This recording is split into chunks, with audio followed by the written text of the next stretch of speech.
My dad's will said, split everything equally, but my stepmother's lawyer claimed it meant she got the house, so I showed up with the original from his safe deposit box. Dad died 8 months ago, heart attack at 52. He'd married Veronica just 3 years before, after Mom passed from cancer. I tried to be happy for him. He deserved companionship, but something about Veronica never sat right with me. At the funeral, she wore Versace, full makeup, diamond earrings I'd never seen before. She cried loudly during the service, then I caught her checking her phone during the eulogy. When my brother tried to hug her, she literally stepped aside and said, "Not now, I'm grieving." 2 weeks later, she called a family meeting at Dad's house, our house, the one my parents bought in 1998 when I was 6, where Mom planted roses every spring, where my brother took his prom photos, where Dad taught us to ride bikes in the driveway. Veronica sat at the head of the dining table. Her lawyer, some slick guy named Patterson, pulled out a folder. "Your father's will is very clear," he said. "Everything is to be split equally." I nodded. That sounded like Dad, fair to the end. However, Patterson continued, the house was purchased during his marriage to Veronica.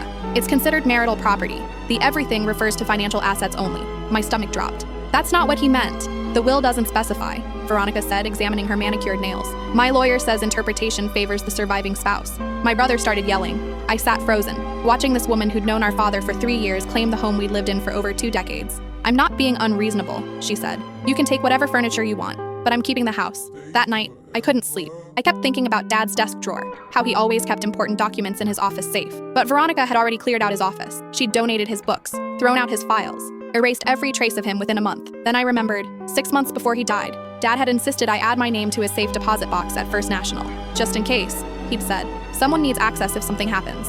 The next morning, I drove to the bank. The manager led me to the vault. Inside the box was Dad's real will, the original, dated 2 months after he married Veronica. Handwritten notes in the margins. Specific instructions about the house. My children inherit the family home. Veronica receives the condo property and investment accounts. There was also a letter addressed to me. My hand shook as I opened it. If you're reading this, something happened to me. Veronica is not who she seems. Protect your brother. Protect the house.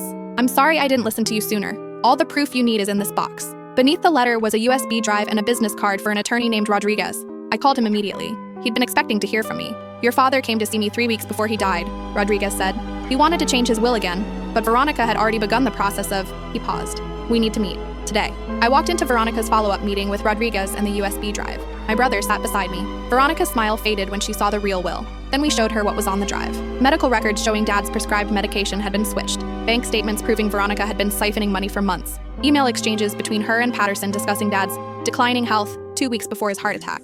You've got nothing, Veronica hissed. This proves nothing, Rodriguez smiled. Actually, the police are very interested in these emails, especially the ones discussing life insurance policies.